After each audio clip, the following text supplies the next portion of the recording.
Happy Friday, Who Dat Nation. Let's get right into today's rumors. NFL.com put out a list for a bunch of free agents and where the best fit could be. And for Yannick Ngakoue, they said the Saints are the best fit. We're going to break it down. We're going to go through what they had to say, go through my analysis of all this. But before we get there, guys, we are 10 subs away. 2 weeks ago, we were like 300 off. Let's pass them today. Subscribe for Saints news, rumors, updates, and all sorts of fun, entertaining, and interactive content. While it's entertaining and it's a good time, it's also informative, so you're getting quality content every single day. The more subs we get, the more content we can push out, and the more studio time I get. So help us out, lock us in, subscribe, and let's pass the Broncos breakdown today.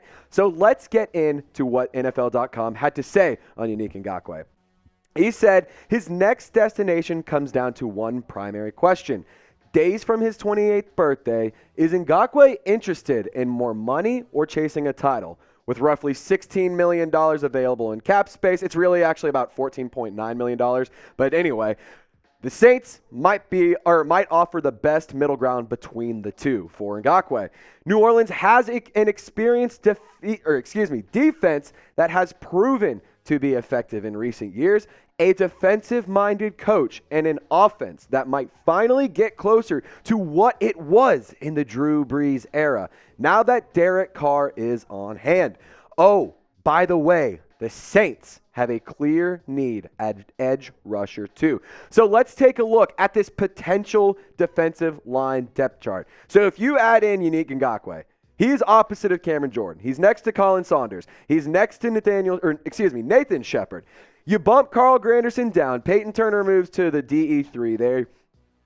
Stinks. Guy's a first-round pick. Would love to see him be better. Would love to see him be better and do more, but he's hurt a lot. So my point being, this depth chart could look immensely better if you bring in Yannick Ngakoue. And I really like the idea of bringing him in because Ngakoue is a dog. He is a very talented football player. And then when you take a look at the stats that he put up over the past 4 years, we said it before, I'll say it again, sacks on sacks on sacks. He gets to the quarterback. He makes the quarterback have to beat you. He puts pressure on the opposing offense, which is something that the Saints had trouble with last year. And I think that this is a guy, if you bring him in, could be very, very beneficial to the New Orleans Saints. And I'm just going to go ahead and say it. I'm going to start it right now. I'm starting the Ngakoue to New Orleans movement. So we are going to get it trending on Twitter. We're going to get it trending on YouTube. We're going to get it trending on Instagram, TikTok, MySpace, LinkedIn, whatever.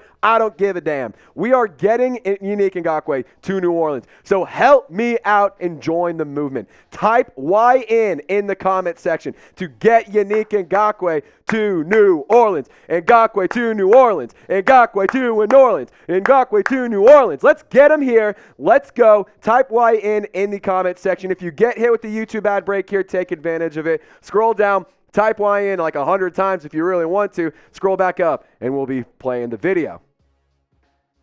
All right, so let's also talk about adding to the tight end room. Now, obviously, there's a situation with Foster Moreau, and I have some words that I want to share on that here in just a second. But the Saints could look to boost their tight end group and their tight end depth chart by signing Irv Smith Jr. And I want to take a quick second, as I said, about Foster Moreau to send out thoughts and prayers to him. We made a short about it whenever the news first came out. Obviously, if you don't know yet, Foster Moreau has Hodgkin's lymphoma. He found out when getting tested with the physical with the New Orleans Saints. I'm assuming it meant that the Saints were looking at adding him to the depth chart, bringing him in. Former LSU Tiger and Louisiana native. It would have been awesome to see him come back, but he has a much more important battle and a much more important fight to take care of right now. So thoughts and prayers out to Foster Moreau. So let's take a quick look at the depth chart. So you brought back Juwan Johnson in free agency. Adam Troutman has never quite developed and quite been the tight end you want him to. Taysom Hill obviously is a great football player, but we all know that he's not a tight end. He took more snaps as a wide receiver / running back / quarterback last year. You also have Lucas Kroll, the UDFA out of Pitt that came onto the team last year, was a practice squad guy, and then Miller Forrestal as well as a depth piece. And I just have a cool little chat fact for you. You know, it's all right. We're trying to add some fun little segments to the video. So today we're adding chat facts. So Irv Smith Jr.'s dad actually played tight end for the Saints in 1993 through 1997. He was a first-round pick out of Notre Dame. So that's kind of a cool little thing. It would be a cool little homecoming for the Irv Smith tight end, Saints connection. It would be pretty cool. But I did hit up my guy, Patrick Seatman, and he is in charge of our Vikings channel here at Chat Sports. And I said, man, I need some pros and I need some cons about Irv Smith Jr., and this is what he sent me. He said that he's a solid pass catcher. He's great on third downs when he played, and he developed into a pretty solid run blocker. However, the cons for him, he said that he has trouble staying healthy. He's only 6'2", which for a tight end is kind of short, and he said he just hasn't played a lot of NFL football. And so let's take a look at his stats last year. I've seen people also talk about how he has drop issues. 25 receptions and 36 targets. Pretty solid. 182 yards, 2 touchdowns, 7.3 yards per catch. Obviously, these aren't numbers that are going to jump out at you and make you think, wow, go get him right now. He will change the offense. This is the guy that will take the Saints to the playoffs, because that's not the role that he would fill. He'd fill a solid TE2 role to push Adam Troutman and come in to help and boost and distract the defense from Juwan Johnson if you ever go a 2 tight end set or something. But I think it would be an interesting guy to bring in. And to talk about the injury concerns, to discuss those, here's the breakdown of his last 4 years. So in 2028, he had 8 games played due to an ankle injury. In 2029, he tore his meniscus, missed the entire season. In 2020, he had 13 games played because he had a groin and back issue, and that was the first year that they had the 17-game season. In 2019, he played all 16 games. So the injury concerns, it makes sense as to why they're there. He's missed a lot of time, but there is also other tight ends available. I wanted to just show you guys this list as well. Cameron Brate, Jeff Swain, Mercedes Lewis, and Kyle Rudolph. I don't love the idea of going with one of these guys. I would rather draft somebody or bring in Irv Smith Jr. And my first choice was Foster Moreau, but obviously things have changed. He's not playing football next year. So I want to ask you this question. Where should the Saints add tight end depth? Be the GM. Put yourself in Mickey Loomis's shoes. Type F for free agency, type D for draft, and let me know. Where do you want the Saints to add tight end depth? There's a lot of good tight ends. There's that cat out of Michael Mayer. I said Meyer last time, and people got mad at me. Michael Mayer, the cat out of Notre Dame. Then you also have Darnell Washington out of Georgia. There's some quality guys. There's some quality pieces out there to get. So let me know. And also, we're going to have the link to the Derek Carr jerseys in the comment section and in the description for you today. You can also just go to chatsports.com/SaintsCarr. You can get yourself a men's or a women's jersey. Get yourself one. Get your mom one. Get your girlfriend one. I don't care. Just use our link. I already got my jersey ordered. Shout out to Wild114 from our live stream whenever Derek Carr signed. Ordered my jersey the other day. Can't wait to rock it and wear it on the show. But go get geared up. Chatsports.com/SaintsCarr. Now, speaking of Derek Carr, could there be an Edwards and Carr reunion?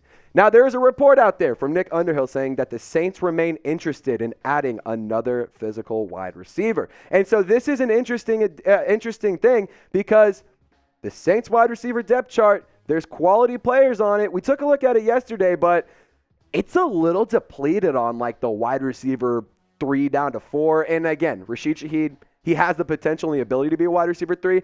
I just want to see another good year from him. I want to see a full season where he's like an actual part of the offense to call him a true wide receiver 3.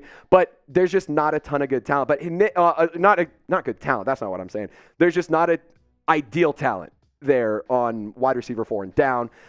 Nick Underhill reported, though, the Saints remain interested in adding another physical wide receiver to the roster. One guy they're looking at per sources, wide receiver Bryan Edwards. A former Raider, Edwards played alongside Derek Carr and has some chemistry with the New Orleans quarterback. So let's take a look at what Bryan Edwards did this past year. One thing that's notable about him is his size. 6'3" and 215 pounds. And he was the 81st overall pick. Yeah, he was the 81st overall pick in 2020 for the Las Vegas Raiders out of South Carolina.